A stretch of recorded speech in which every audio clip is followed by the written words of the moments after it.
último discurso no templo. Pouco depois das 2 horas da tarde dessa terça-feira, Jesus, acompanhado de 11 dos apóstolos, de José de Arimateia, dos 30 gregos e de alguns outros discípulos, chegou ao templo e começou a pronunciar o seu último discurso nas praças do edifício sagrado. Esse discurso estava destinado a ser o seu último apelo ao povo judeu e a acusação final aos seus inimigos veementes e supostos destruidores, escribas, fariseus, saduceus e os principais sacerdotes de Israel. Durante a manhã, os vários grupos haviam tido uma oportunidade de fazer perguntas a Jesus. Nessa tarde, ninguém fez a ele nenhuma pergunta. Quando o mestre começou a falar, a praça do templo estava calma e ordeira. Os cambistas e os mercadores não haviam ousado entrar novamente no templo, desde que os haviam expulsado Jesus e a multidão agitada no dia anterior. Antes de dar início ao discurso, Jesus olhou com ternura para a audiência ali, que muito em breve ouviria a sua fala de despedida pública e de misericórdia à humanidade, combinada com a última das suas denúncias aos falsos instrutores e fanáticos dirigentes dos judeus. Continuo Sim, Lilian, por favor. o discurso. Durante esse longo tempo em que estive convosco, percorrendo o país de um lado ao outro, de cima a baixo, proclamando o amor do Pai aos filhos dos homens, muitos têm visto a luz pela fé, têm entrado no reino do céu. Em acréscimo a esse ensinamento e pregação, o Pai tem feito muitas obras maravilhosas, chegando mesmo a ressuscitar da morte. Muitos doentes e aflitos foram curados porque creram. Mas toda essa proclamação da verdade e curas de doenças não abriram os olhos daqueles que se recusam a ver a luz e que estão determinados a rejeitar esse evangelho do reino. De todos os modos compatíveis com a vontade do meu Pai, eu e meus apóstolos temos feito todo o possível para viver em paz com nossos irmãos, para estar em conformidade com os quesitos razoáveis das leis de Moisés e das tradições de Israel. Persistentemente temos buscado a paz, mas os líderes de Israel não a querem. Ao rejeitar a verdade de Deus e a luz do céu, eles alinham-se com o erro e as trevas. Não pode haver paz entre a luz e as trevas, a vida e a morte, a verdade e o erro. Muitos de vós tendes ousado crer nos meus ensinamentos e já entrastes no júbilo e na liberdade da consciência da filiação a Deus. E vós sereis testemunha de que eu ofereci a toda a nação judaica essa mesma filiação a Deus, mesmo aqueles homens que agora buscam a minha destruição. E ainda agora, o meu Pai gostaria de receber esses instrutores cegos e líderes hipócritas, se apenas eles se voltassem para ele, aceitando a sua misericórdia. Mesmo agora, ainda não é tarde demais para esse povo receber a palavra do céu e dar as boas-vindas ao Filho do Homem. Por muito tempo, meu Pai tem tratado esse povo com misericórdia. Temos enviado nossos profetas para ensinar e prevenir-vos, geração após geração, e tendes assassinado esses instrutores enviados do céu. E agora vossos voluntariosos altos sacerdotes e teimosos dirigentes continuam fazendo essa mesma coisa. Do mesmo modo que Herodes levou João à morte, agora vos preparais para destruir o Filho do Homem.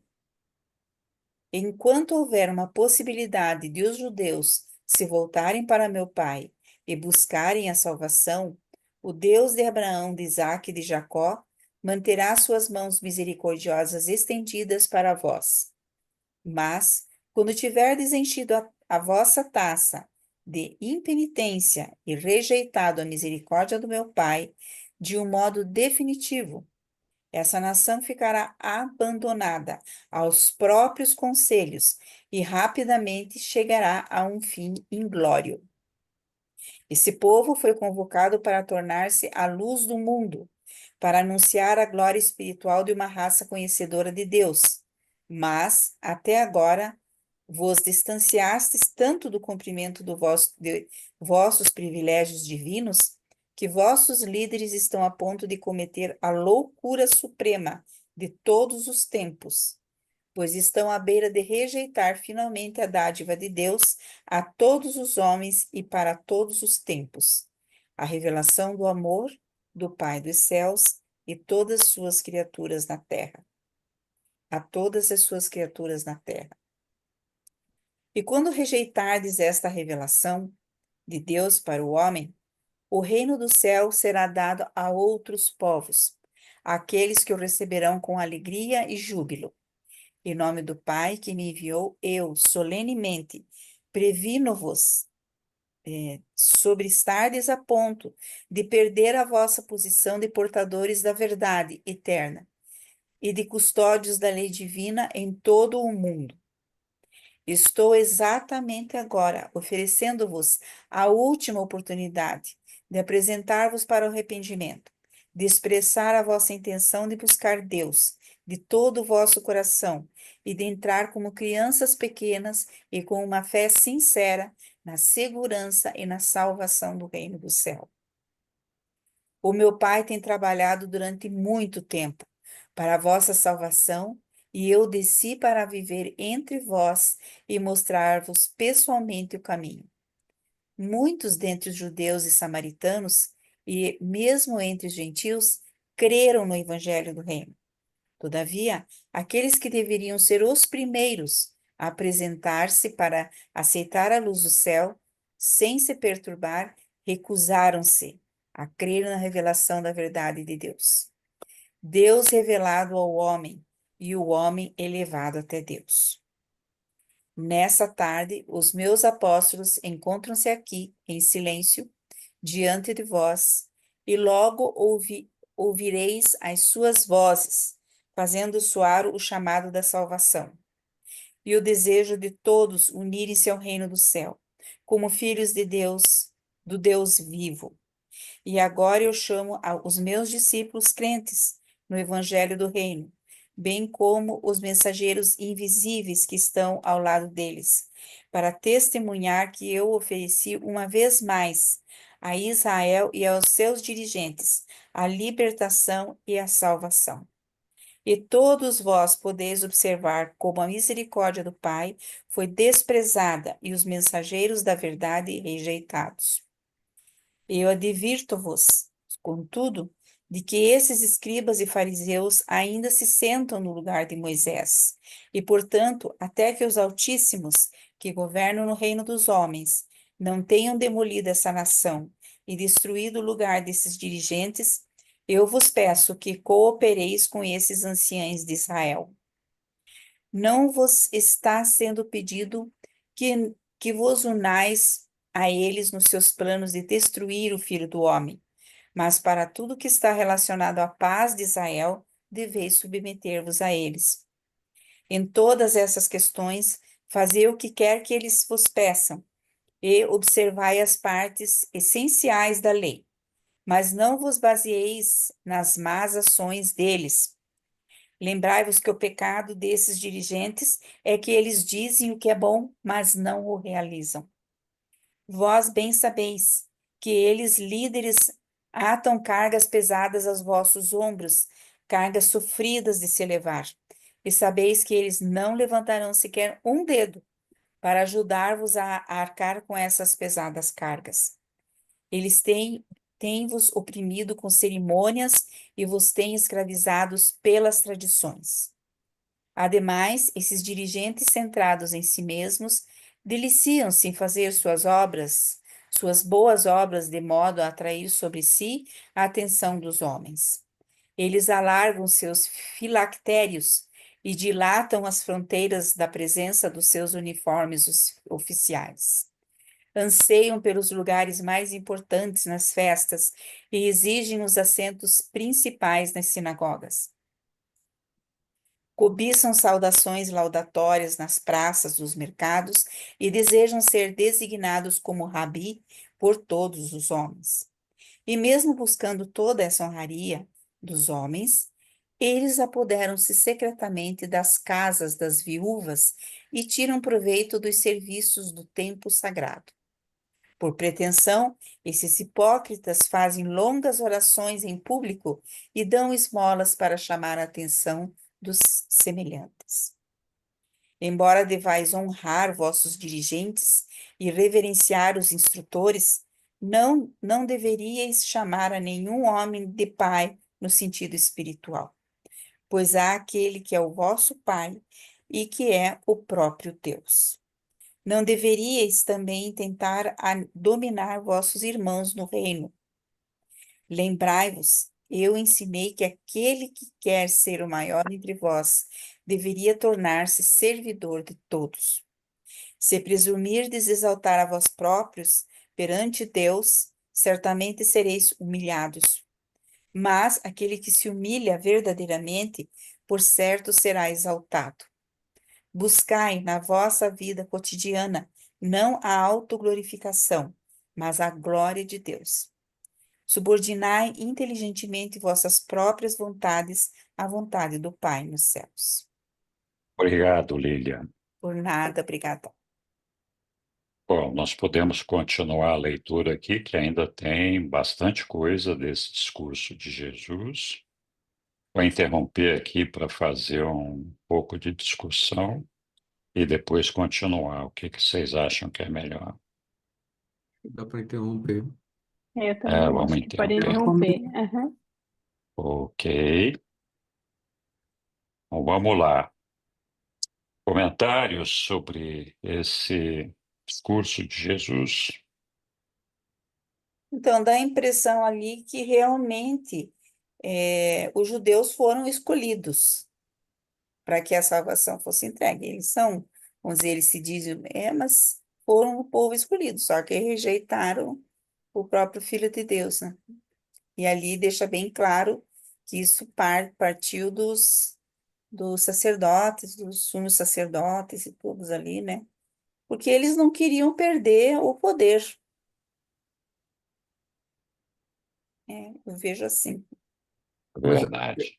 isso permite que a gente, de repente, é que a gente não, o livro ele afasta qualquer tipo de karma, qualquer tipo de sina, mas quando o livro traz tão claramente que houve essa perda dessa oportunidade e que a destruição estaria próxima, eu também fiquei com essa.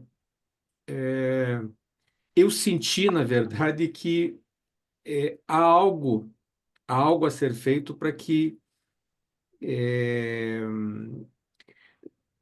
essa destruição que houve por duas vezes de Jerusalém, eu senti que, na verdade, ela não terminou ali, né? A impressão que dá, e eu volto a repetir, o livro afasta qualquer tipo de possibilidade de karma, de sina, de maldição sobre povos, até porque essa história, essa ideia de que o descendente possa responder por ações dos seus ascendentes, isso não existe, né?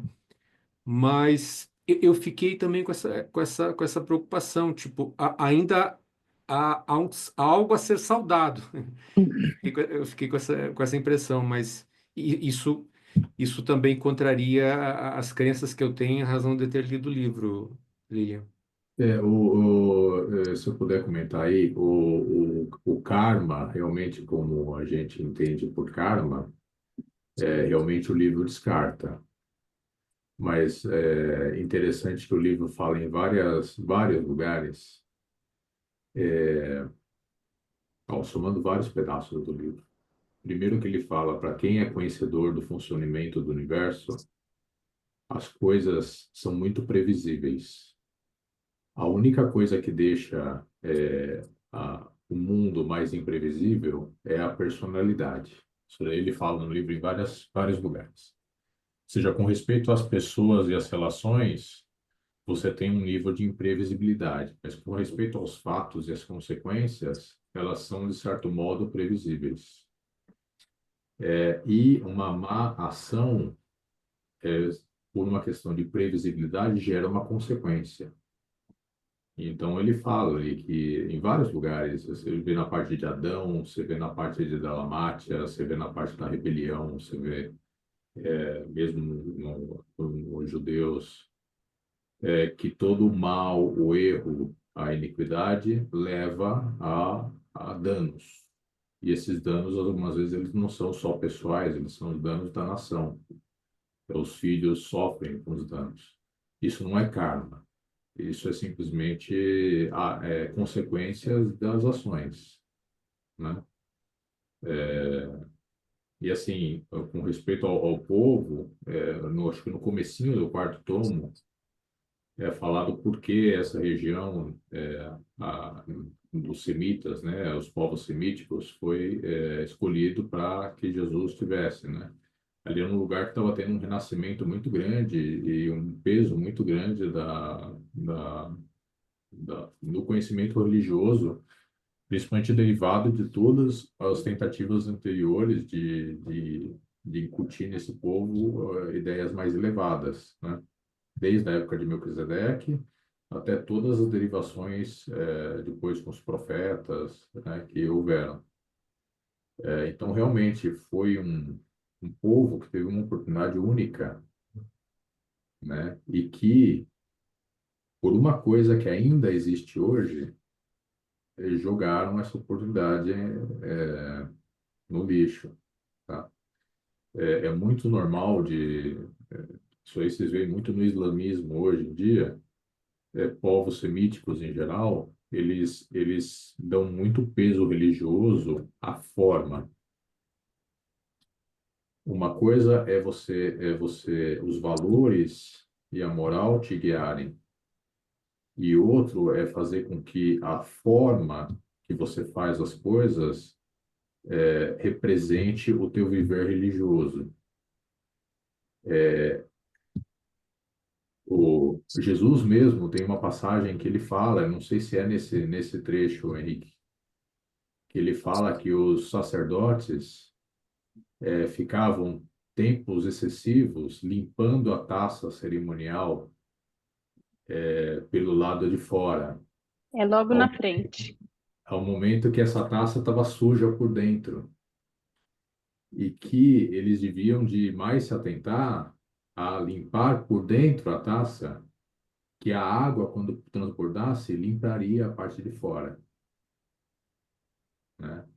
Então, essa coisa de ter o viver religioso através de formas, do como você faz algo, e você está escravizado a um cerimonial e essas coisas, é uma coisa que Jesus ia muito contra, né? E os sacerdotes ali, eles se cegaram muito por essas minúcias cerimoniais, de fazer cura no sabá, o que importa, né? Se alguém está fazendo uma cura, e é uma cura real, como eles várias vezes tiveram a chance de ver, o que importa disso ser feito no sabá, sabe? Mas se cegaram por múltiplas chances de não abrir o coração, tá? E que a gente se lembre que não foram todos.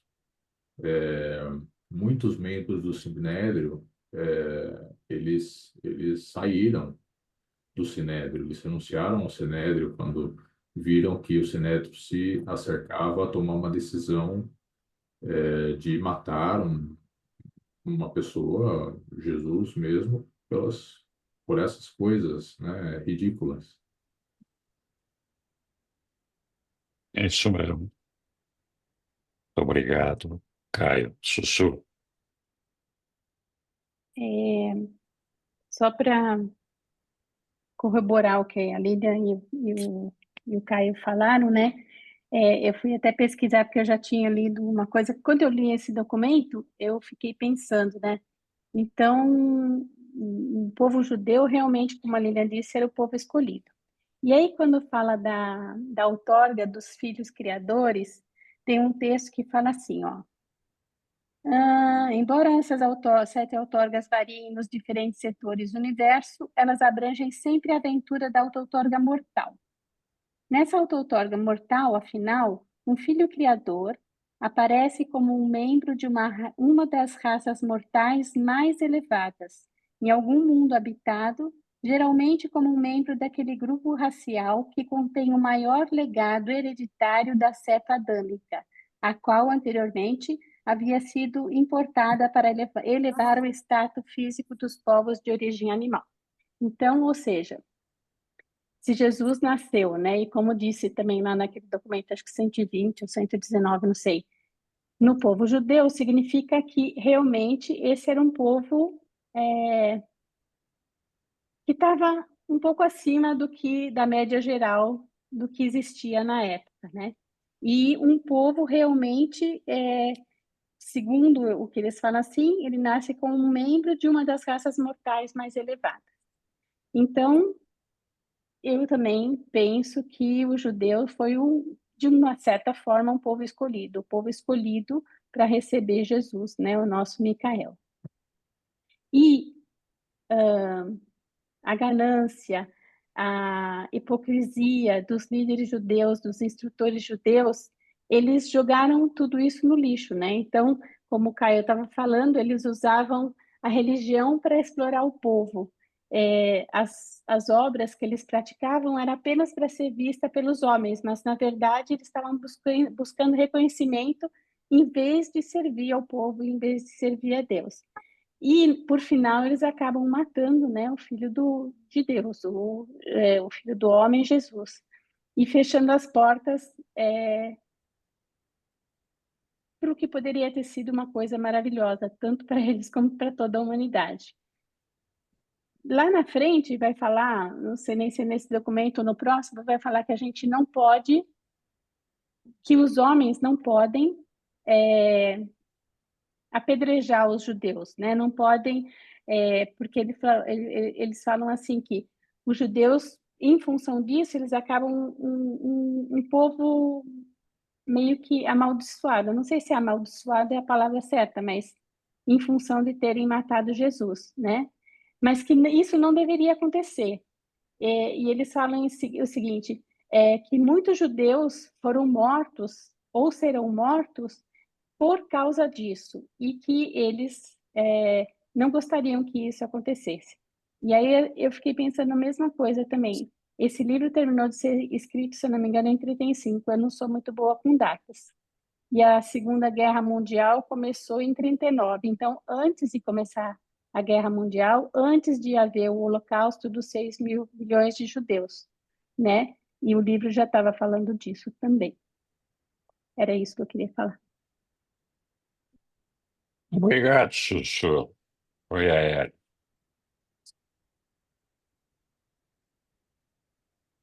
Boa noite a todos, bom vê-los. Boa noite. Para não perder o costume, eu vou pedir ao Henrique que coloque na tela o parágrafo 1 desse texto, 1.1. Certo. Vamos lá, Aéreo. Está na tela. Na verdade, eu confesso que muito do que leio no livro de Urântia conflita com o que eu aprendi na Bíblia. E eu tenho alguma dificuldade de fazer essas harmonizações. Mas a minha dificuldade tem aumentado também em harmonizar o livro de Urântia com o livro de Urântia. Eu tenho algumas afirmações e alguns textos que, no meu entendimento, conflita com outras do próprio livro de Urântia. Eu não vou me estender demasiado, só vou fazer algumas pontuações. No que você colocou na tela, desde a primeira frase, durante esse longo tempo em que estiveste convosco, em que estive convosco, percorrendo o país de um lado a outro, de cima a baixo, proclamando o amor do Pai aos filhos dos homens, muitos têm visto a luz e pela fé têm entrado no reino do céu. E me chamou a atenção dois aspectos: a proclamação do amor do Pai aos filhos dos homens e a possibilidade de entrar no reino dos céus, cotejando esse ensinamento de Jesus com o que a religião judaica daqueles tempos proclamava. Não está claro para mim que eles faziam algo muito diferente disso, ainda que não fizessem da mesma forma. Não vou insistir. Vamos adiante. Põe o 4, por favor. Tá lá, Aéreo. Por muito tempo, meu pai tem tratado esse povo com misericórdia. Temos enviado nossos profetas para ensinar e prevenir-vos, geração após geração, e tedes assassinado esses instrutores enviados do céu. O final da frase é que me chamou a atenção. Do mesmo modo que Herodes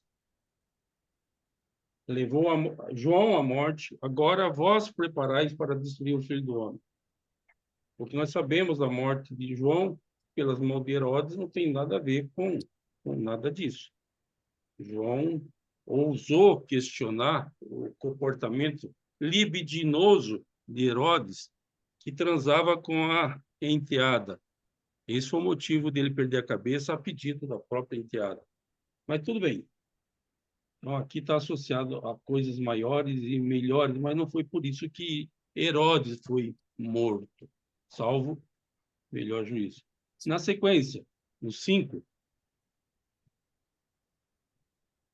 enquanto houver uma possibilidade de os judeus se voltarem para o Pai, eu dou destaque à palavra voltarem, sugerindo que eles já tinham saído e que tinham a possibilidade de voltarem.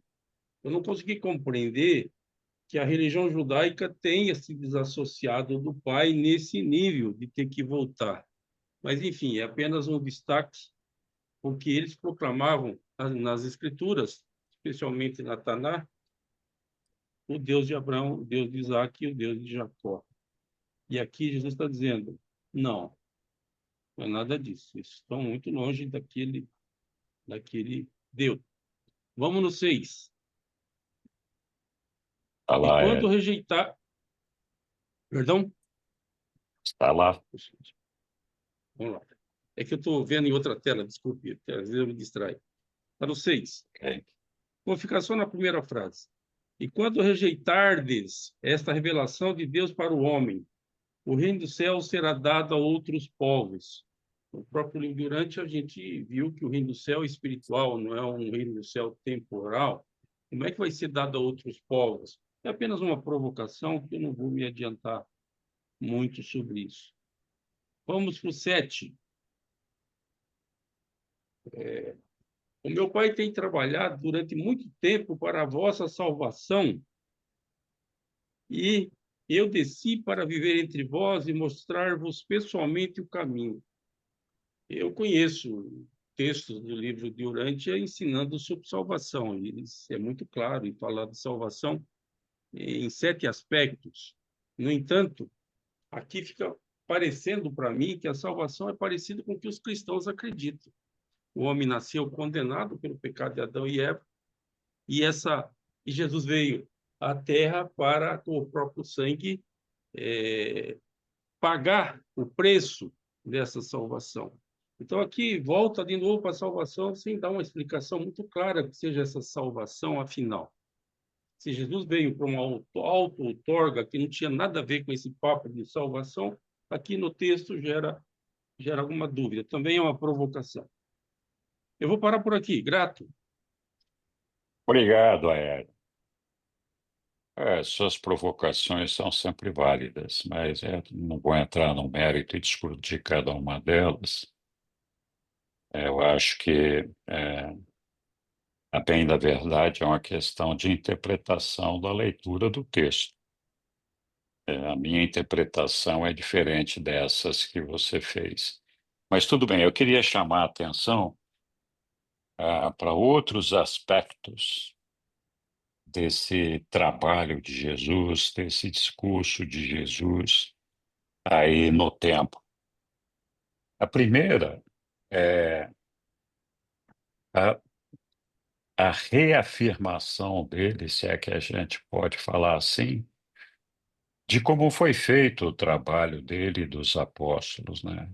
Ele fala que dedicaram ele, os apóstolos, com paz, com amor, com misericórdia, com bondade, amizade, levar o amor do Pai para todos os povos.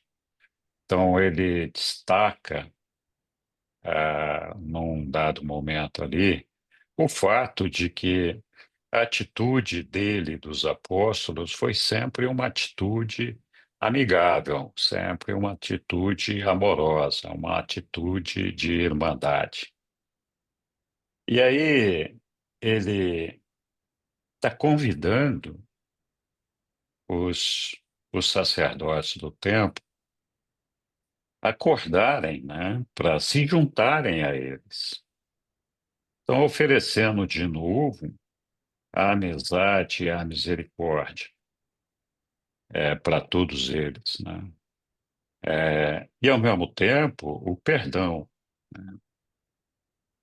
E, junto com isso, o alerta: olha, é, eu não quero apavorar ninguém, mas se vocês não mudarem de ideia, o desfecho dessa situação toda não vai ser bom.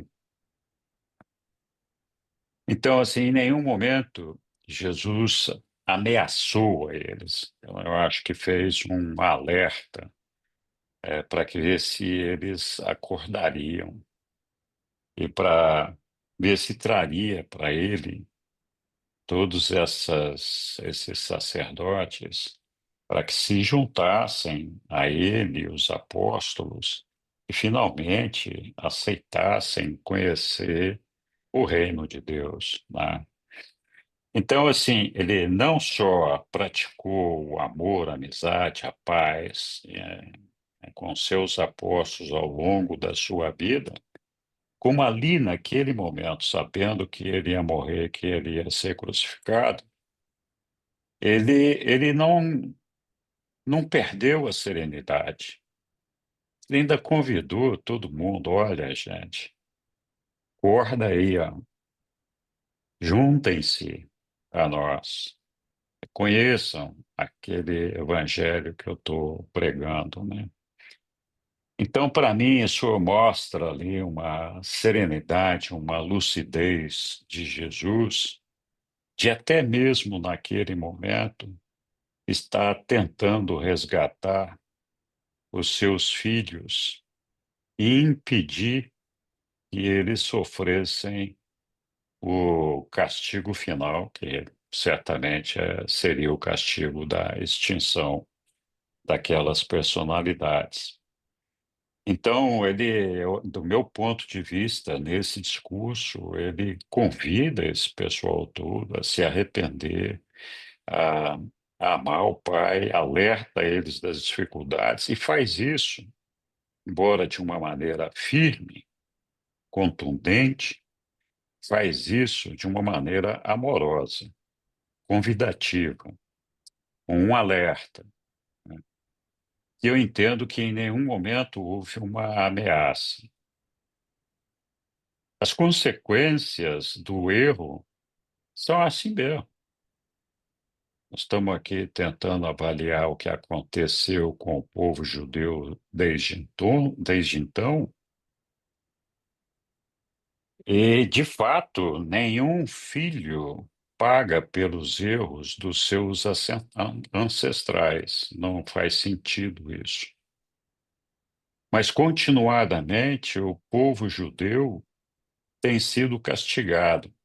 Mas eu entendo que esse castigo é uma mera consequência da atitude deles de não ter em nenhum momento reconhecido a paternidade do nosso Pai conforme pregado por Jesus. Ou seja, geração após geração, eles continuaram negando esse ensinamento de Jesus. Não só eles, mas como outros povos. Ora, nós sabemos que a negação a Deus tem um destino certo. Não, não é uma casualidade, é uma escolha nossa. Então, eu não acho que houvesse ali qualquer tipo de karma ou de praga ou de alguma coisa que dissesse: não, cara, vocês agora vão estar marcados o resto da vida, né? É, mas é a minha interpretação.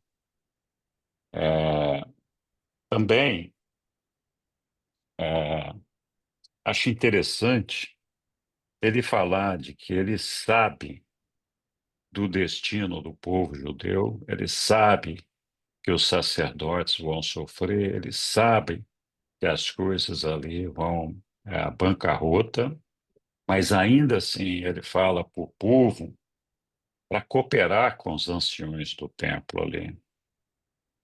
Porque a não cooperação seria cooperar no sentido irmanado, né? Não de seguir exatamente as orientações deles. Mas a não cooperação seria a rebelião, seria ficar contra eles e antecipar os eventos das coisas negativas que estavam por vir, né?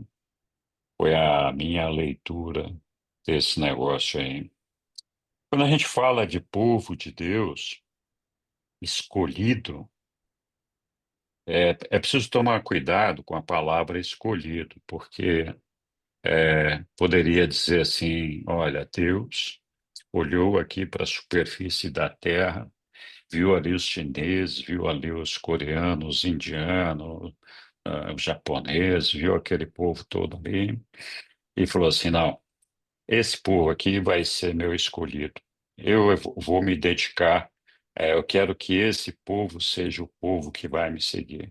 Isso não aconteceu, né? Deus não fez uma escolha de um povo pelo livre-arbítrio dele, de dizer: olha, eu quero que esse aqui seja o povo. Na verdade, foi bem o contrário. Os caras é que alcançaram uma evolução acima da média dos outros povos civilizados, partindo para a devoção e adoração a um único Deus, e, enfim, com todos aqueles ensinamentos que estão ali na Bíblia e em outros lugares, apesar de muitos deles distorcidos. Então, foi uma escolha do povo. O povo escolheu a Deus, talvez de uma maneira errada ali. E foi por isso que o Jesus escolheu estar no meio deles, nascer no meio deles, além de outras razões, tem várias outras razões, mas essa foi uma das razões. Então, quando a gente fala de povo escolhido de Deus, tem que tomar cuidado. Não é que Deus apontou o dedo para os caras e falaram assim: você é o meu escolhido. Todos nós somos escolhidos, não tem nenhum de nós que não tenha sido escolhido. A resposta que cada um de nós dá para Deus é que muda a característica das coisas, né? Muito bem. Podia falar mais um monte de coisas aqui, mas já falei demais. Vamos lá. Alguém mais quer fazer algum comentário? Eu queria fazer um comentário.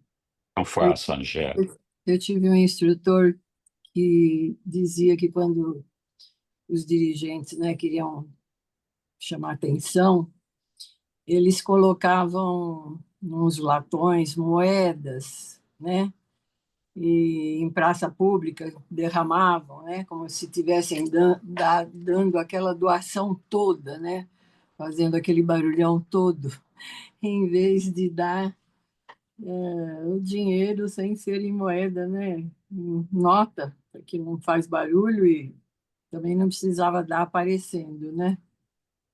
A verdadeira doação é dada sem aparecer. E eles colocavam em latões para fazer barulho que estavam doando. Só isso.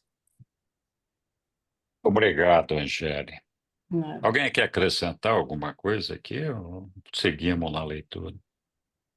Não, a provocação do Aélio, né? Se bem que acho que ele não está mais na sala, mas realmente Jesus fala ali que ele veio, que os judeus tinham sido o povo escolhido e que ele tiraria daquele povo e daria para o outro. Tem uma parte assim, eu não me lembro qual que é, ali que Jesus fala no discurso dele, Henrique. Nós Agora, podemos colocar lá. coloca lá. É, Porque eu. acho que foi justamente nesse daqui. Ah, hum. Ah, não, é o de cima, É acho. esse aqui mesmo. Não, é de cima lá. E quando rejeitardes, ó lá. E quando Hum. rejeitardes essa revelação de Deus para o homem, o reino do céu será dada a outros povos, aqueles que o receberão com alegria e júbilo. Quer dizer, dá a impressão que ele está tirando de um e dando para o outro. E quando rejeitar, quer dizer que o reino do céu está com você, mas se vocês rejeitardes, não dá a impressão que está tirando de um e dando para o outro? É uma interpretação. Eu não acho que seja assim. Mas também teria que ver como foi feita essa tradução aí. Jesus É, claramente pregou com seus apóstolos que o reino dos céus era para todos os povos, não isso, era é. só para o povo judeu. Não Então, sei também, pode ser que ele esteja querendo enfatizar algum fato, não sei se Jesus faria isso, mas para tentar convencer os judeus do que eles estavam perdendo, que eles estavam perdendo o próprio reino dos céus, né? Que se eles não é, quisessem, vocês não querem, tem quem quer, né? Se vocês não é, querem, que seria, aqui dá uma impressão que seria um privilégio deles, se eles uhum, aceitassem. Mas como eles não vão é. aceitar, então passará para outros povos. Bom, Para Só como um aqueles que ponto de. aceitarem, né? É, Que foram gentios, mas, inclusive. mas daí parece que fica assim, que o reino do céu só seria para os judeus, e não, e Mas a eu gente acho sabe que na que sequência seria. ele vai explicar um pouquinho isso também. É isso, quem sabe seja isso. Caio, você tinha começado a falar alguma coisa? Só como contexto aí, né? Ele está fazendo um discurso para os fariseus e saduceus. E existia um preconceito muito grande com os gentis e com os samaritanos. Então, os letrados na escritura tinham uma crença muito grande de que a verdade estava com eles. E mais do que ser uma questão de povos, eu acho que ali foi um apelo a que eles percebessem que o ensinamento, a verdade, a salvação não estava necessariamente com eles porque eles estavam de coração fechado, né? Mais do que a povo, eu acho que é o público que está sendo dirigido ali, né? E É, essa questão de povo escolhido é uma questão de que houve muitas influências ali, eles acabaram absorvendo mais do que outras nações dessas influências básicas, que obviamente ali deveria de ser o ninho mais preparado para o nascimento de algo superior, né? Não como uma uhum, questão de povo, mas uma questão de que ali o berço era melhor, né? E que, obviamente, a hora que você pega esse berço, que em teoria está mais preparado, e por uma cegueira você rejeita a melhora desse berço, realmente isso é uma oportunidade única que você está perdendo, né? Agora, acho que é bom tirar todas essas coisas de karma, essas coisas no fundo. Eu ainda acredito muito naquilo que eu falei lá no começo. O, o mundo é muito previsível. A gente faz certas ações e tem as consequências pelas leis do próprio mundo, de como as coisas funcionam, tá? Não é questão de maldição, não é questão de algum tipo de algum mal que recai, são consequências das próprias ações. Então, que melhor aprendizado haveria para esses que criam que era o coração do mundo, de ver seu templo, sua terra ser destruído, ser tomado por estrangeiros. Tá? Eles tinham ainda essa noção de um Deus racial. Isso aí é muito explicado lá num pedaço que eles falam do cativeiro na Babilônia, de um Deus racial que era um Deus superior. E muito do que era entendido como um Deus superior era um Deus que realmente fazia uma nação superior, né? Então, que melhor aprendizado do que esse, né? De ter É, todas as suas riquezas ali tomadas, roubadas e destruídas por consequência das próprias ações. exatamente. Obrigado, Caio. Oi, Roberto. Você está pacientemente aí aguardando a vez. Diga lá. Pacientemente feliz de ouvir a interpretação sua e a do Caio. Hum, Eu quero concordar muito com o que você falou, o Caio também, e quero adicionar que, no meu entendimento, Jesus e Deus, ele sempre fala para a pessoa. Na verdade, ele quer chegar na pessoa. E é cada indivíduo, cada pessoa que toma essa decisão. O Caio lembrou que é muito previsível o mundo. É previsível se você vê um povo, um grupo, ou uma pessoa num certo padrão de comportamento, você sabe mais ou menos o que vai acontecer. E não apenas o povo de Deus, mas em geral o ser humano tem aquela história, eu estou no grupo que vai ser salvo. Eu sou parte da instituição dos escolhidos de Deus. Isso é um padrão. E quando a gente entra nesse padrão mecânico de eu sou a classe do grupo dos salvos, a gente não percebe que o Salvador vivo chegou. E é isso que Jesus disse. Vocês destruíram os profetas. Vocês estão com um ego religioso tão inchado, achando que a salvação está tão garantida, que vocês se esquecem da experiência com Deus vivo. Vocês se esquecem na arrogância do ego intelectual de eu já estou salvo, eu já faço parte do tantantã. Chega o próprio Filho de Deus e vocês nem percebem. Vocês estão na religião da mente, vocês estão na religião do intelecto, vocês estão na religião da erudição, do mais erudito, vocês não estão na religião pessoal da vida. E aí vocês não percebem. E aí vocês matam os salvadores, matam os profetas.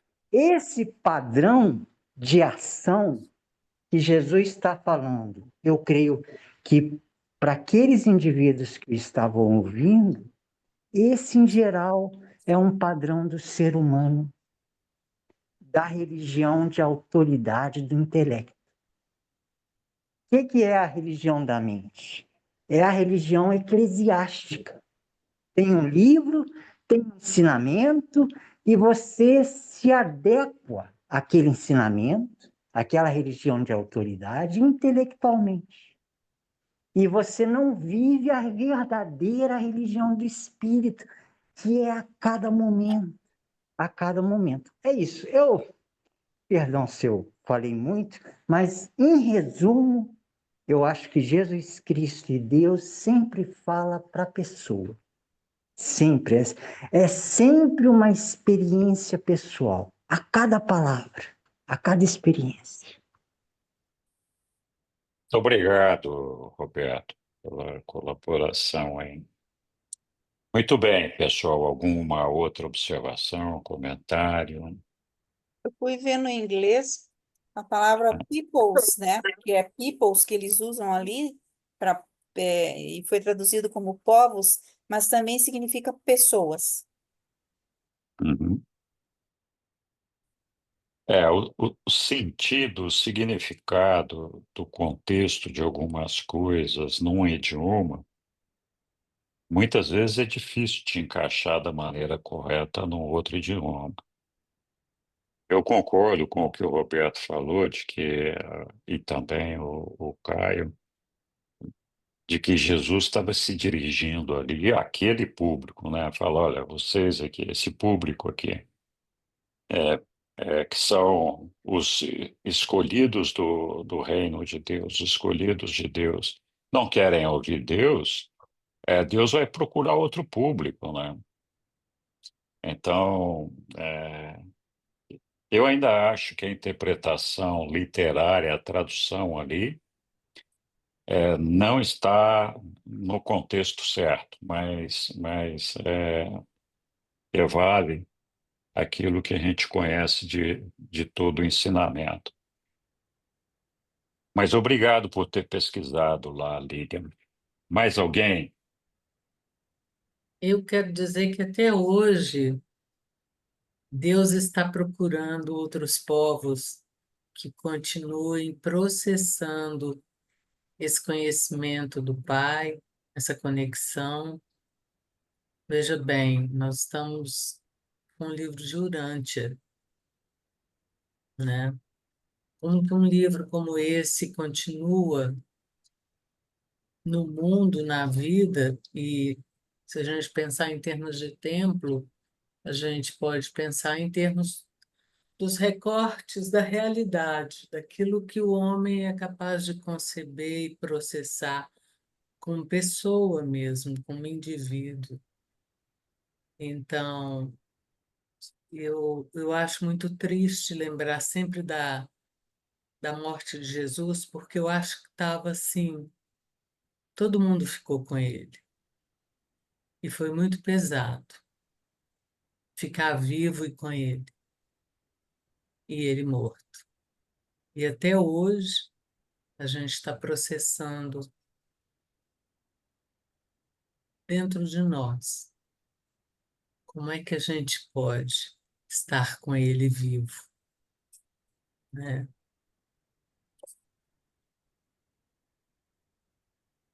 Tudo bem, Yara. Obrigado. Alguém mais? Diga, Flávio. Você está com o Sim, microfone aí. sim, sim. Jesus falava, imagino que a população daquela época, eu vi alguma estatística a respeito aí, mas digamos que fosse lá, população mundial, 2, 3 milhões de pessoas, uma população local aí, talvez de umas 300, 400 mil pessoas. Hoje nós somos em 8 bilhões de pessoas, né? E a mensagem é tão pura, tão verdadeira, né? Tão forte. Ela atravessou 2.000 anos, né? Hoje ela atinge, não se sabe qual o percentual de pessoas, na verdade, que tem, né, que professam, que acreditam, né, e que, enfim, estão, na verdade, de alguma forma, né, falando sobre Jesus, sobre Deus, sobre a crença. Então, assim, ó, definitivamente, na verdade, esse foi, alguns chamam de avatar, né, foi a nossa maior, em termos de revelação, não tenho dúvida que é a maior revelação feita, né, nos últimos 2.000 anos, não tenho dúvida nenhuma, né? Mas até agora, pelo menos, é a definitiva, né? E certamente continuará sendo. É só essa observação assim que me chama a atenção, né? Do número hoje de seres de alma, na verdade, que são atingidos ainda por essa mensagem. É isso. É, Legal, isso Flávio. Muito mesmo. obrigado. Eu acho que a gente ter esse privilégio de ter essa revelação e outras que nós tivemos no passado é com certeza abençoado. Isso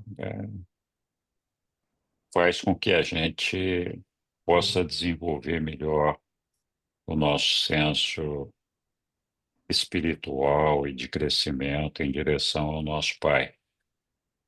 Mas a verdade é que o nosso Pai se revela a nós todos os segundos da nossa vida. Ele está ali o tempo todo, se manifestando. A gente é que não presta atenção e muitas vezes não percebe a presença de Deus nos eventos mais corriqueiros que acontecem da nossa vida, né? Então, essa autorrevelação, ela está disponível para todos os homens, não só desse planeta aqui, todos os povos, mas de todos os planetas. É evidente que para nós aqui, assim como outros mundos que já tiveram, já receberam o Espírito da Verdade e, por consequência, todos os mortais recebem o ajustador do pensamento, tem uma vantagem sobre aqueles que têm que lutar para conseguir o ajustador do pensamento. Mas está lá, né? Nós recebemos uma personalidade que nos conecta com o nosso Pai, temos 7 espíritos ajudantes da mente, o Espírito Santo. Então, os 7 espíritos ajudantes da mente, eles não vieram trabalhar a nossa mente num período específico da nossa vida, né? Podem ter trabalhado mais ou menos durante um determinado tempo, mas eles continuam agindo ali. Eles continuam agindo na nossa mente.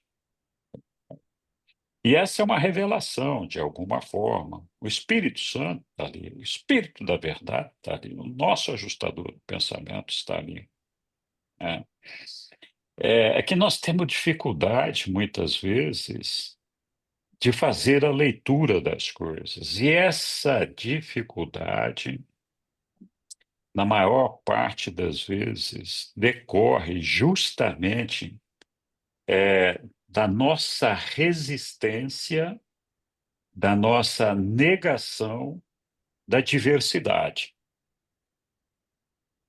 Então, assim, cada um de nós tem um corpo diferente do outro. Não tem 2 iguais. Nós somos diferentes.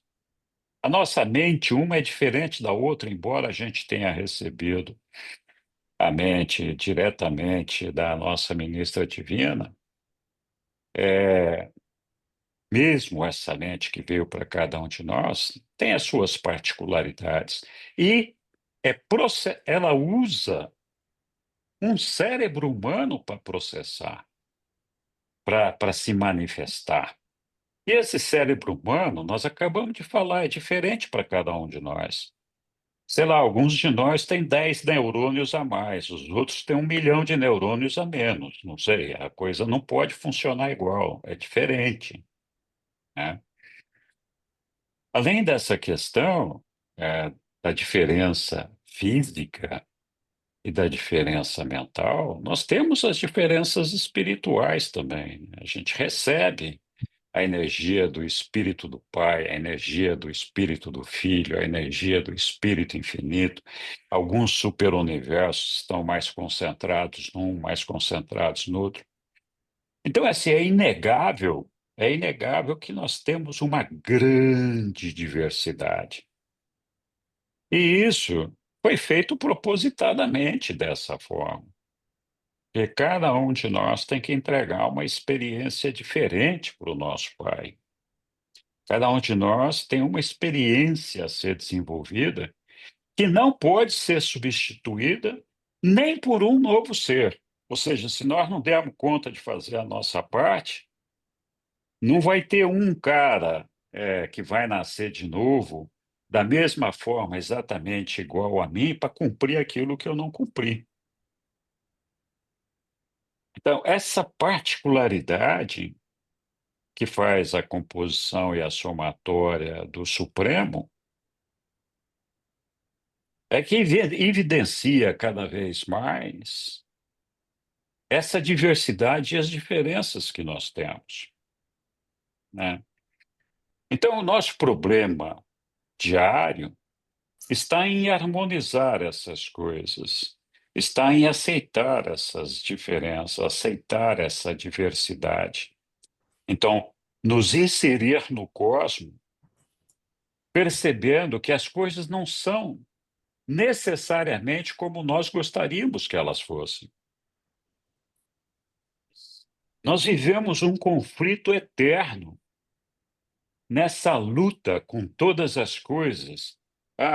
Essa cor que eu não gosto, aquele problema que está ali na torneira, não sei. A gente vive num conflito com as coisas materiais do nosso dia a dia que nos perturbam, que tiram a nossa paz, o nosso sossego, seja por trabalho, seja por qualquer coisa, e mais o relacionamento que nós temos com as outras pessoas. Nós temos dificuldade de nos relacionar com as outras pessoas. E essa dificuldade vem justamente dessa dificuldade de entendimento, dessa divergência, dessa diferença. E o dia que a gente acertar, né, nos nossos corações, na nossa alma, no nosso espírito, que as coisas foram criadas dessa forma pelo nosso Pai, e não poderia ser diferente, porque eu acabei de falar agora há pouco ali, cada um de nós tem que entregar uma experiência de perfeccionamento para o nosso Pai, que é única. E essa experiência parte de um ponto de imperfeição para cada um de nós. As nossas imperfeições, elas acumulam um ponto que é único para nós e que vai nos levar até o Pai. Não poderia ser de outra forma. De que maneira o nosso Pai iria se transformar? Estou falando de Deus, na verdade. De que maneira o absoluto das deidades iria se transformar no Deus da experiência se ele não tivesse exaurido todas as possibilidades de experiência e de evoluir da imperfeição para a perfeição? Então, essa diversidade é necessária para exaurir essas possibilidades, porque senão esse Deus, quando estiver completo, é um Deus merrequinha, vagabundo, ordinário, que não viveu todas as experiências que teria que viver. E a gente tem dificuldade de aceitar que nós somos uma fração, uma parte desse processo. Nós queremos exatamente o contrário, nós queremos ser o dono desse processo, nós queremos que esse processo todo funcione do jeito que a gente quer. Porque nós temos mais razão, mais conhecimento, mais inteligência, esse negócio todo. E essa é a causa da nossa infelicidade, porque nós vivemos o tempo todo em conflito. É por isso que quem ama a Deus, está irmanado com Deus, ama seus irmãos, compartilha do reino de Deus, é uma pessoa feliz, porque diminui substancialmente todos esses conflitos. Então, todos esses problemas que acontecem na nossa vida, no dia a dia, que muitas vezes nos derrubam, nos deixam irritados, nos deixam, enfim, a gente até perde o equilíbrio em muitas situações. Todos esses eventos, a grande dificuldade que a gente tem com eles é de entender que esse evento tinha que acontecer dessa forma para que nós aprendêssemos alguma coisa. Então, o dia que a gente aceitar que isso é uma escola e que nós estamos vivendo esse processo de aprender, de compreender e tudo mais, a nossa vida vai ser muito mais fácil. Então, comecei a falar de tudo isso daqui por conta da conversa que nós tivemos ali, da revelação de Deus feita por Jesus para todos os homens. É um negócio muito simples, né? Deus é nosso Pai. Tá dizendo ali para os judeus ali, vocês estão venerando o Pai errado. Esse Pai que vocês estão venerando não é desse jeito. O Pai é outro. Então, aquilo que vocês chamam de Pai não é Pai. O Pai é outra coisa. E a gente tem dificuldade de entender isso, a grandiosidade de Deus. Nós temos a nossa mente cósmica que nos propicia o entendimento, nos dá uma ferramenta para que a gente questione as coisas que acontecem na nossa vida. Questione as informações que nós recebemos, para ver se elas fazem sentido.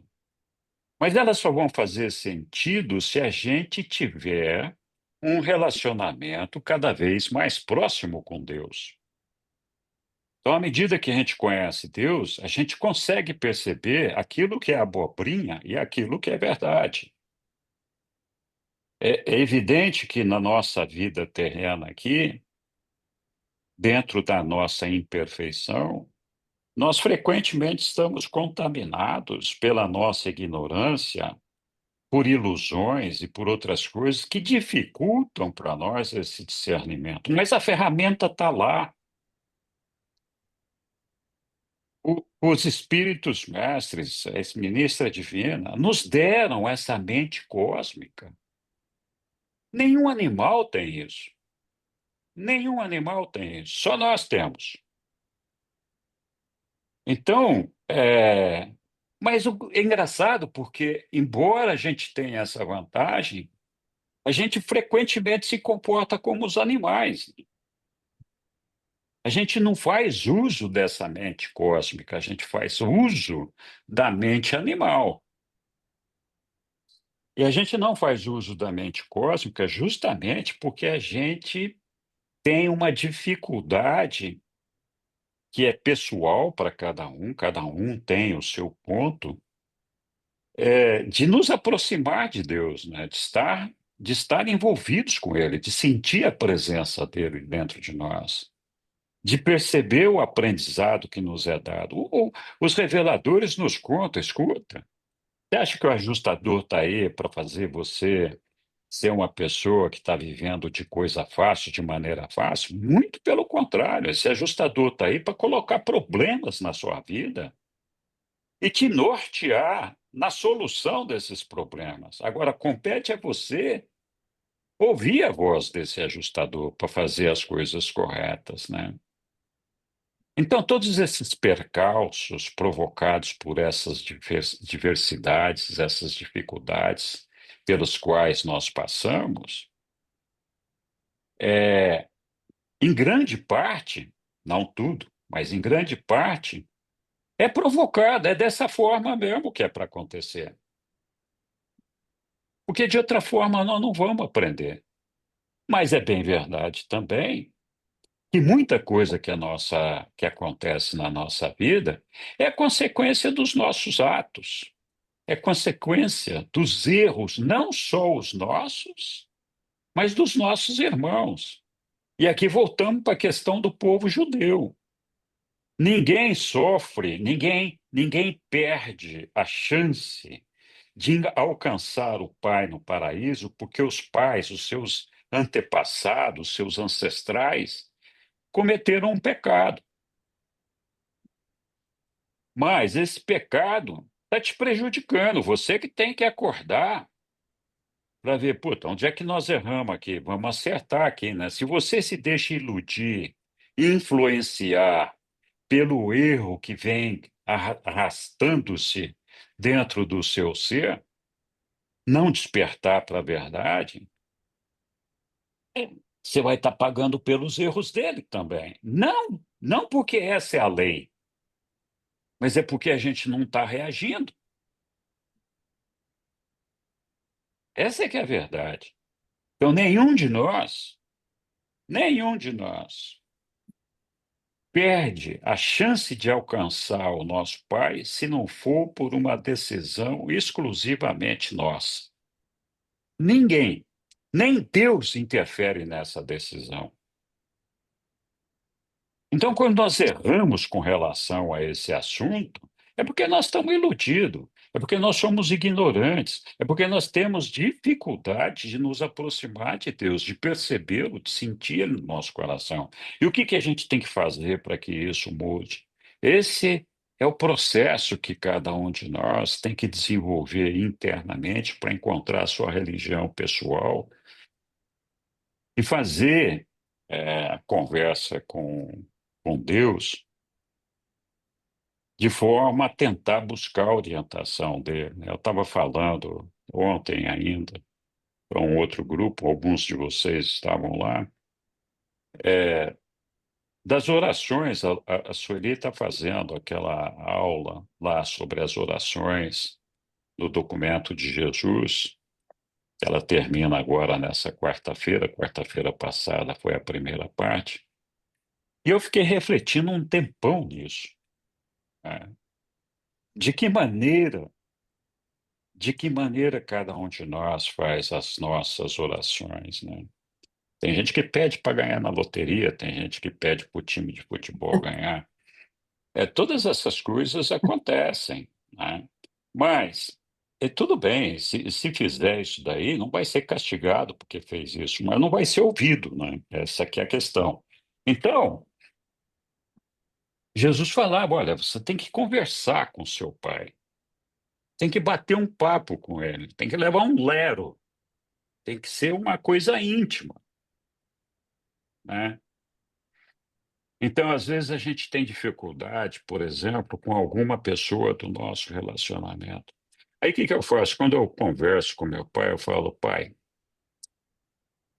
o que que eu devo fazer aqui? Você acha que se eu fizer me relacionar com essa pessoa dessa forma, vai dar um resultado diferente ou tem que ser daquela outra forma? Que tipo de conselho você, meu pai, me dá para fazer, para acertar esse conselho? É lógico. Eu não escuto a resposta, de vez em quando eu sinto os cascudos. Eu pedi um negócio, fiz outro, ou não soube pedir, e o problema continua, ele persiste, né?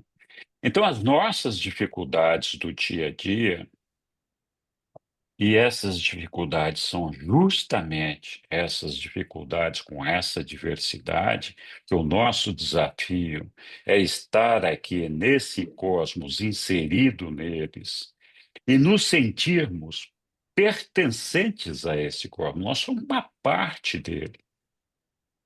E nós temos que aceitar que tem coisas nele que não funcionam como a gente gostaria, né?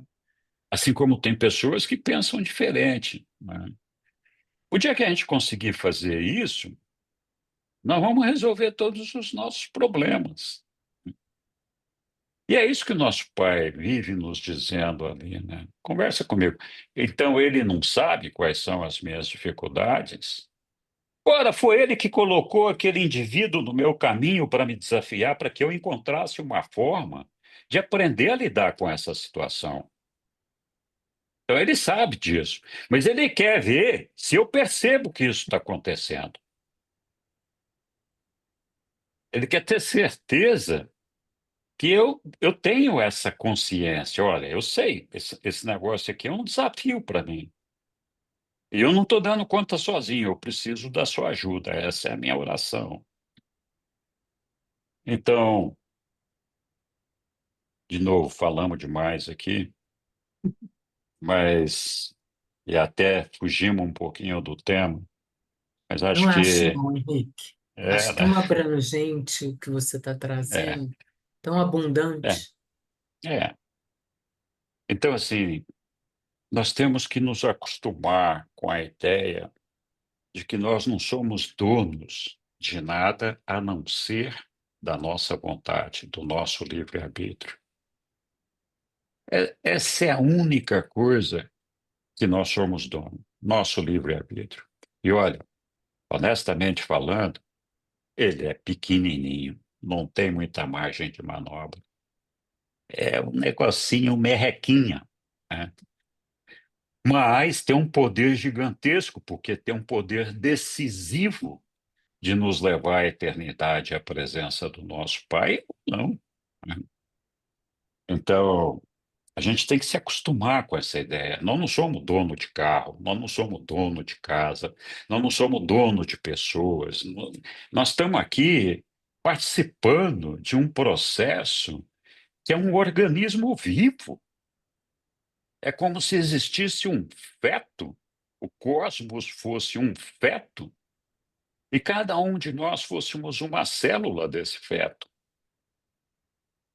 Então, se a gente não funciona direito, esse feto está com problemas, ele não vai funcionar bem. Mas sou eu que estou provocando o estrago. É por isso que eles falam, os reveladores, que quando nós não cumprimos a nossa parte, a gente atrasa o desenvolvimento do Supremo. dificulta a evolução do Supremo, porque tem uma parte que não está sendo atendida. E quando a gente fala disso, o que a gente está falando? A gente está prendendo, retendo, atrasando o desenvolvimento de todos nós. Porque nós somos o Supremo, nós fazemos parte dele. Então, é uma visão diferente daquela visão que a gente tem do dia a dia. Falar, não, nós todos somos imbuídos de boa vontade e de boas intenções, mas a gente precisa acordar para essas realidades, né? Perceber que o nosso Pai nos dá sol, dá para sol para todo mundo, não dá só para nós, nós não somos dono do sol, nos dá a chuva, nos dá, enfim. E a gente é uma partezinha desse processo. Não adianta a gente ficar infeliz porque a gente não gosta da cor do vestido da noiva. É um problema dela, não é um problema nosso, né? Muito bem, continuamos aqui. Alguém quer fazer algum comentário? Então vamos lá. É, continuando aqui, precisamos de uma pessoa, não precisa brigar, não, uma pessoa para nos ajudar aqui. Nós estamos parados aqui agora, né? Tem que falar um de cada vez, senão eu não consigo saber quem está falando. Vamos lá. Posso ler se ninguém se Então vai, importa. Flávio, vamos lá. Não Obrigado. interpreteis, não interpreteis mal as minhas palavras. Eu não desejo o mal a esses sacerdotes principais e dirigentes que ainda agora buscam a minha destruição. Não tenho nenhuma disposição para com esses escribas e fariseus que rejeitam os meus ensinamentos. Sei que muitos de vós credes secretamente, e sei que vós ireis professar abertamente a vossa sujeição ao reino quando vier a minha hora. Mas como os vossos rabinos justificarão a si próprios, já que professam conversar com Deus, e em seguida têm a presunção de rejeitar e de destruir aquele que vem para revelar o Pai aos mundos? Ai de vós, escribas e fariseus hipócritas, fecharíeis as portas do reino do céu no rosto de homens sinceros, porque os consideram iletrados, segundo as manias da vossa educação. Recusais entrar no reino e, ao mesmo tempo, fazeis tudo ao vosso alcance para impedir os outros de entrar. Dais as costas para as portas da salvação e lutais contra todos que querem entrar por elas. Ai de vós, escribas e fariseus, porque sois hipócritas. Na verdade, abraçais a terra e o mar para fazer um prosélito, mas depois de serdes bem-sucedidos, não ficais contentes enquanto não conseguirdes que ele fique 2 vezes pior do que era quando filho pagão. Ai de vós, sacerdotes principais e dirigentes, tomais as propriedades dos pobres e exigis o pagamento de impostos pesados daqueles que gostariam de servir a Deus, como eles julgam que Moisés mandou. Vós que recusais mostrar misericórdia, podeis esperar misericórdia nos mundos que virão? Ai de vós, falsos instrutores, guias cegos! O que pode ser esperado de uma nação quando cegos guiam cegos? Ambos irão cair no fosso da destruição. Ai de vós que dissimulais quando fazeis um juramento. Sois trapaceiros, pois ensinais que um homem pode jurar pelo templo e violar seu juramento. Mas aquele que jurar pelo ouro do templo deve manter o seu juramento. Sois tolos e cegos, nem mesmo coerentes sois na vossa desonestidade, pois é maior o ouro ou o templo que supostamente santificou o ouro. Vós também ensinais que se um homem jura pelo altar, isso não vale nada. Mas se alguém jura pela oferenda que está sobre o altar, então é tido como um devedor. De novo, sois cegos para a verdade. Pois qual é a maior? Qual é a maior? É a maior. A oferenda ou o altar que santifica a doação? Como podeis justificar tal hipocrisia e desonestidade à vista do Deus do céu? Ai de vós, escribas e fariseus e outros hipócritas que asseguram o dízimo da menta, do anis e do cominho, e ao mesmo tempo desconsiderareis as questões de mais peso da lei: fé, misericórdia e juízo.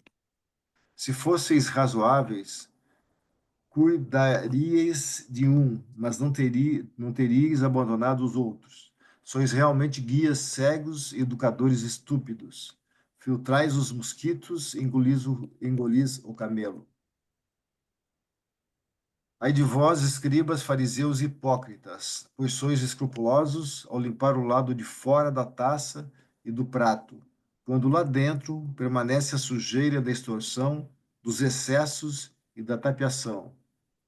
Sois espiritualmente cegos, não reconheceis quão melhor seria primeiro limpar o lado de dentro da taça, pois assim aquilo que derrama limparia por si o lado de fora. De fora, réprobos, perversos, executais os atos exteriores da vossa religião para estar em conformidade com a letra da vossa interpretação da lei de Moisés, enquanto vossas almas estão impregnadas de iniquidade, repletas de assassinatos. Ai de vós, ai de todos vós, e rejeitais a verdade e desprezais a misericórdia. Muitos de vós sois como os sepulcros esbranquiçados, que por fora parecem belos, mas por dentro estão cheios de ossos de homens mortos e de toda sorte de podridão. E ainda assim, vós que rejeitais conscientemente o conselho de Deus, mostrai-vos externamente aos homens como santos e justos, mas por dentro vossos corações estão cheios de hipocrisia e de iniquidade. Ai de vós, falsos guias de uma nação, haveis construído um momento para os profetas martirizados de outrora, enquanto fazeis complôs para destruir aquele de quem eles falaram. Ornai as tumbas dos justos e vos gabais de que, caso tivesseis vivido na época dos vossos pais, não teríeis matado os profetas. Mas então, apesar desse pensamento presunçoso, estáis prontos a assassinar aquele de quem os profetas falaram, o Filho do Homem. Porquanto fazeis essas coisas, dais vós mesmos o testemunho de que sois filhos perversos, daqueles que mataram os profetas. Ide então e preenchei até transbordar a taça da vossa condenação. Ai de vós, filhos do mal, João chamou-vos com razão de filhotes de víboras, e eu pergunto, como podereis escapar do julgamento que João pronunciou sobre vós? Mesmo agora, porém, eu ainda vos ofereço misericórdia e perdão em nome do Pai. Ainda agora ofereço a mão amorosa da fraternidade eterna. O meu Pai enviou homens sábios e profetas a vós, a alguns vós os perseguistes, e a outros assassinastes. Então apareceu João, proclamando a vinda do Filho do Homem. E a ele destruístes, após muitos haverem acreditado no seu ensinamento. E agora estáis prestes a derramar mais sangue inocente. Não compreendeis que um dia terrível de prestação de contas virá, em que o juízo de toda a terra exigirá desse povo que explique por que rejeitou, perseguiu e destruiu todos os mensageiros dos céus? Não compreendeis que devereis prestar contas desse sangue justo derramado, desde o primeiro profeta morto na época de Zacarias, assassinado entre o santuário e o altar? E se continuardes no vosso caminho de perversidades, essa prestação de contas pode ser exigida ainda dessa mesma geração. Ó Jerusalém, os filhos de Abraão que apedrejastes, os profetas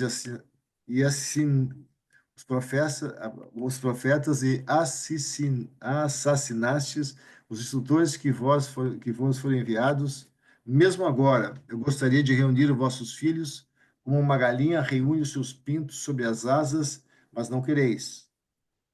E agora despeço-vos de vós. Ouviste a minha mensagem e tomaste a vossa decisão. Aqueles que creram no meu evangelho estão agora a salvo no reino de Deus.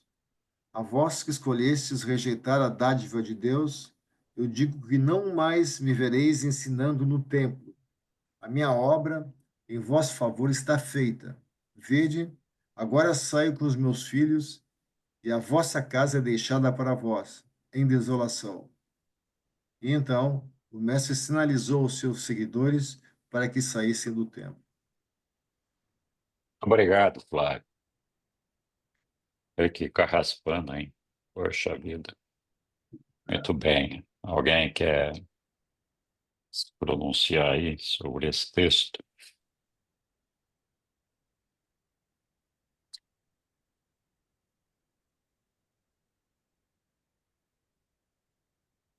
Na verdade, é, não tem muita novidade. Jesus está sendo empático aí na coisa. A gente estava falando agora há pouco do livre-arbítrio, a gente escolhe o que a gente vai fazer. Tudo tem um preço. O nosso Pai não vai tomar decisões por nós. Nós é que decidimos. Então, esses ensinamentos, essa pregação de Jesus para os sacerdotes do templo aí, é válida para todos os homens da terra, né? Deus está aí, disponível, acessível para todas as pessoas. Algumas têm o privilégio de ter a presença do Pai diretamente ali, do nosso Micael. Mas a verdade é que nós temos o nosso Pai dentro de nós, o nosso ajustador do pensamento. E sim, a gente tem dificuldade de percebê-lo, mas essa dificuldade vai diminuindo à medida que nós o buscamos, à medida que nós tentamos encontrá-lo. Então, a gente tem que aceitar a ideia de que se a gente fizer a escolha errada, nós vamos nos perder nesse caminho. É exatamente isso que Jesus está falando. E é impressionante como ele não desiste de dar oportunidade para que todo mundo possa é, reconsiderar e se realinhar com Deus para buscar a salvação eterna, né? E é impressionante como algumas pessoas ficam iludidas, né? Não conseguem enxergar. Mas acho que, basicamente, o texto de Jesus aí é um alerta sério, válido, perfeitamente para todos nós, né? Temos que refletir, pensar quais são os valores da nossa vida, o que que nós queremos buscar, qual é a ideia que nós temos do nosso Pai. Se não temos uma, vamos formar uma, né? De que maneira? Buscando o nosso Pai, buscando percebê-lo, né? E a verdade é que todos nós acreditamos na existência dele.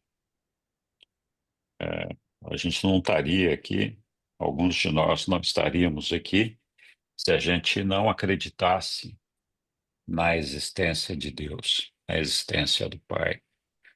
Então, esse é o primeiro passo, né? O que que nós estamos fazendo, cada um de nós, para nos aproximarmos dele e estreitar esse relacionamento e esse conhecimento que nós queremos ter dele, né? É como uma pessoa, ele é uma pessoa, é uma personalidade. Assim como a gente se aproxima de uma pessoa para conversar, para conhecer aquela pessoa, saber daquela pessoa, a gente tem que se aproximar de Deus da mesma forma, né? Esse é o trabalho da personalidade.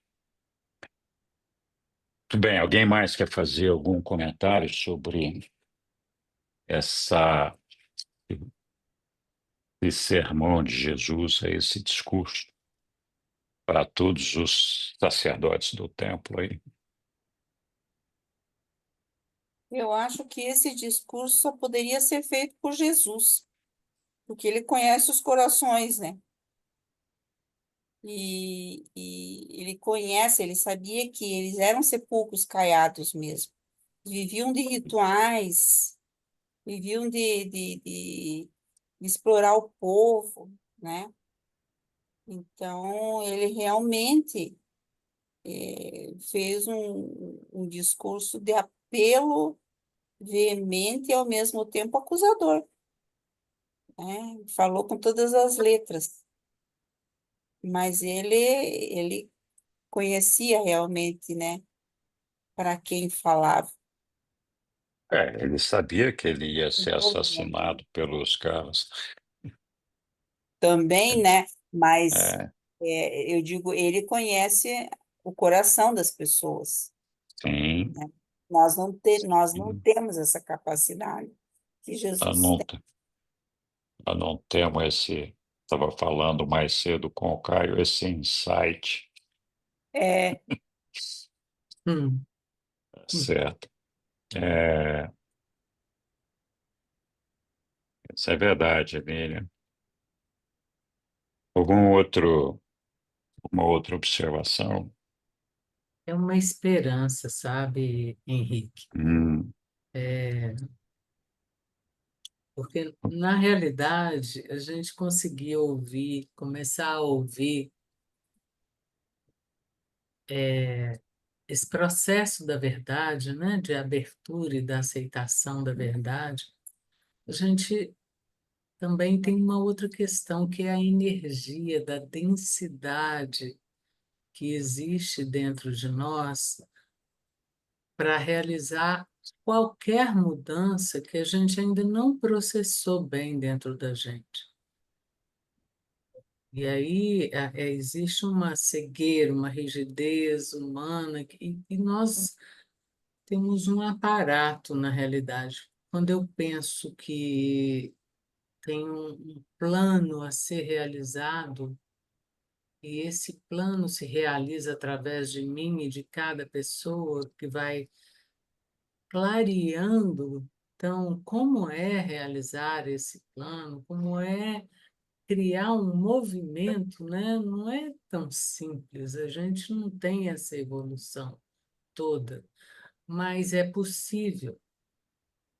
À medida que a gente escuta, que a gente entra no silêncio, que a gente dá tempo para isso tudo ser fecundado, né, dentro da gente, porque não é como você falou, eu também tenho essa experiência viva, não é com palavras que a gente escuta as respostas, é com algo que dentro de nós que quer se mover encontra possibilidade de se mover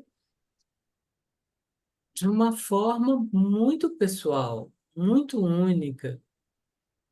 A gente não consegue dizer isso para as pessoas, mas a gente consegue compreender que nós, dentro de cada um de nós, nós estamos nesse mesmo lugar. E sim, eu quero crer que cada um sinta a esperança, né?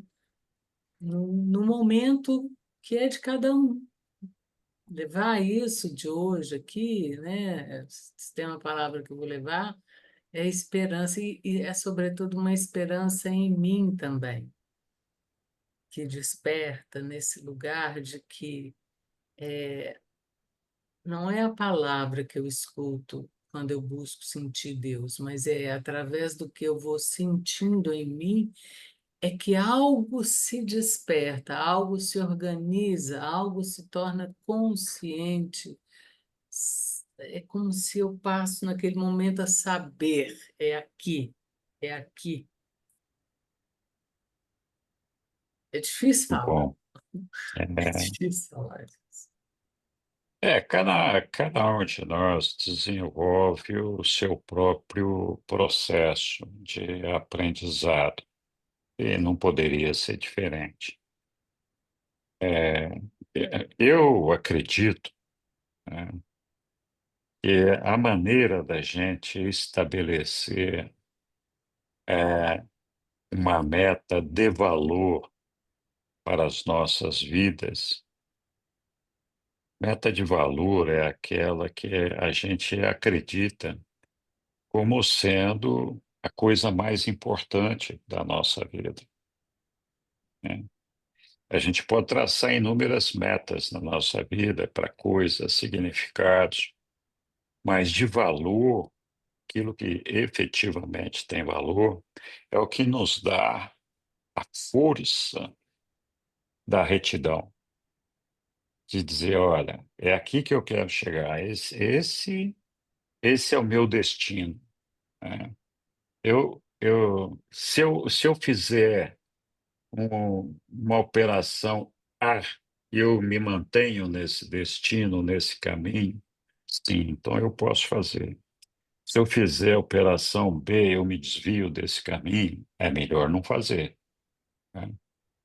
Então, essa retidão a gente só consegue se a gente encontrar Deus no nosso coração, perceber a presença dele, a gente sentir o abraço, o amor do nosso Pai, sentir a presença dele dentro de nós. E isso só se faz com um relacionamento contínuo que a gente vai desenvolvendo um pouquinho a cada dia, até que a gente percebe que Deus está inserido de tal forma na nossa vida e que nós o amamos com tanta intensidade, e ele nos ama com tanta intensidade, que a gente se sente incapaz de trair esse amor.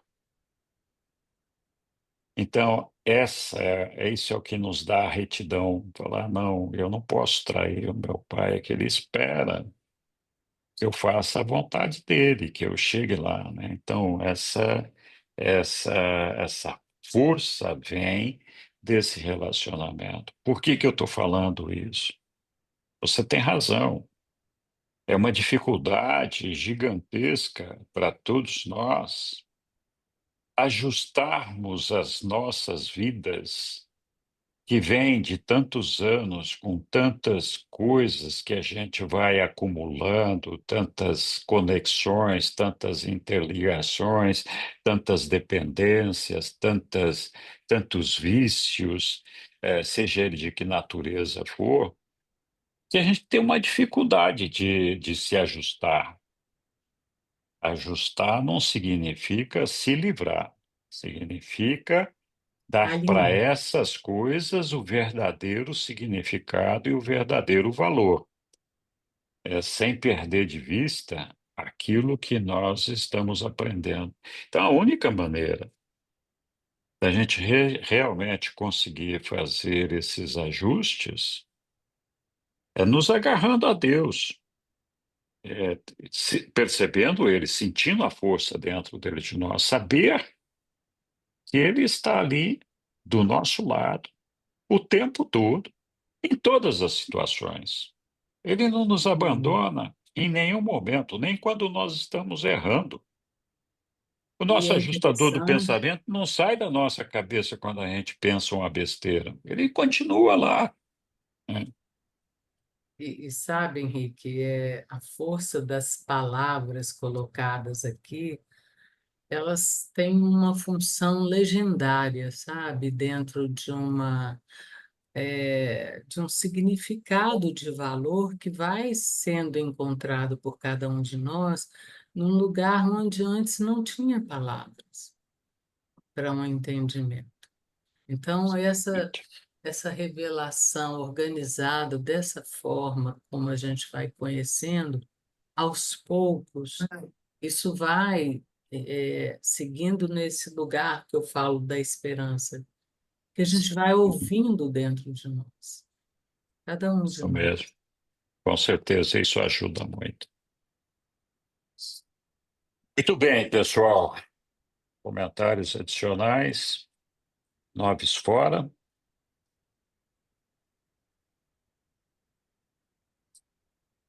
A gente vai aprendendo a falar. A gente vai aprendendo mais. É importante a gente sempre buscar essa conexão com o nosso Pai. Aprendam, temos que aprender, todos nós, em todos os momentos da nossa vida, no nosso dia a dia.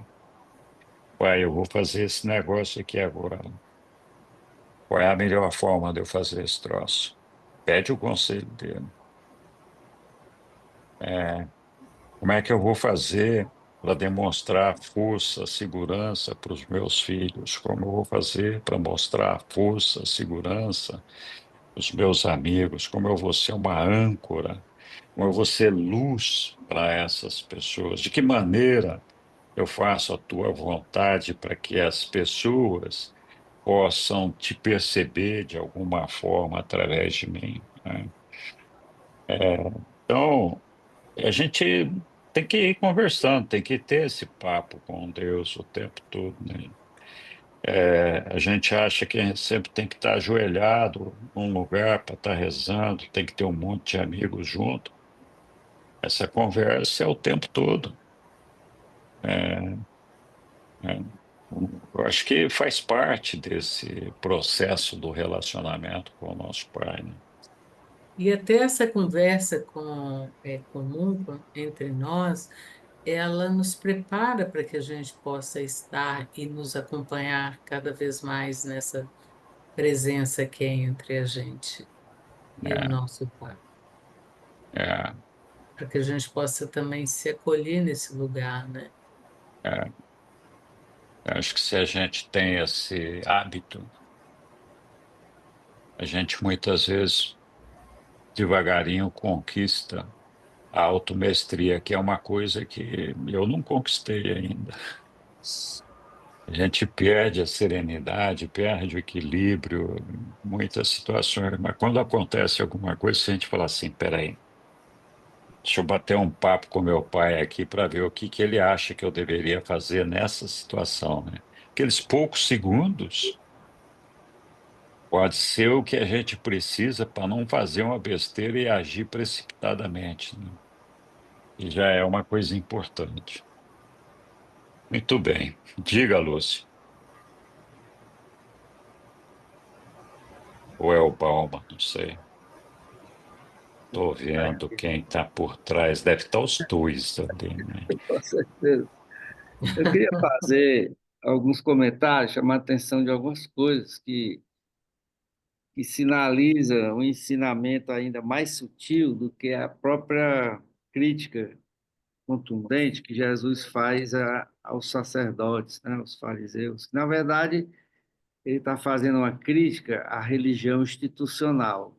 Ela é muito dirigida para os judeus, porque era a religião institucional da época, mas isso cabe perfeitamente na cabeça dos religiosos atuais, talvez até com mais ambição, mais engano também, né? Mas são assim os detalhes, né? Ele manda limpar a taça por dentro. Ele está criticando porque eles, na verdade, não é só eles, somos nós também, né? Que a gente fica limpando a taça por fora. Na verdade, o que tem que limpar está dentro da taça, né? Aí ele fala e faz uma crítica que eles são túmulos caiados. Quer dizer, a mesma ideia, né? O que tem de ruim que tem que ser aperfeiçoado, os valores, né? As motivações que tem, são mais agressivas, né? Mais animais, está tudo dentro. Quer dizer, é a parte que tem que ser superada, né? Então, o túmulo caiado pressupõe que ele pintou o túmulo, ele está bem bonitinho lá, de mármore e tal, e dentro está a porcaria. Então, eu estou cheio de porcaria que eu tenho que estar permanentemente aproveitando esse material para ir purificando e aprendendo. Então, são esses detalhes que a gente tem dificuldade de entender. Ainda hoje é assim, né? É, Que a coisa está todo o tempo dentro. E aí eu trago para esse comentário Uma outra passagem do Eliú, ele diz que além da sinceridade, né, a motivação da sua iniciativa tem que ser muito sincera, né, cada vez mais sincera. Também tem que ter decisões e outras decisões e decisões mais ainda, né? Ele repete essas decisões.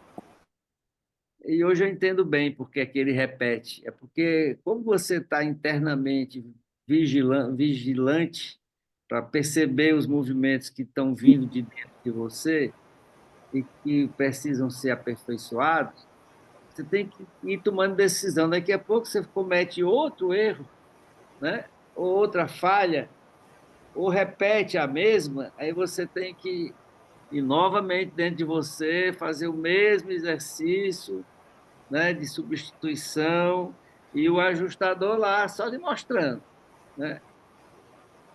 E assim você vai ter que tomar decisões e outras decisões mais ainda, como diz o texto do Eliú, porque é exatamente assim.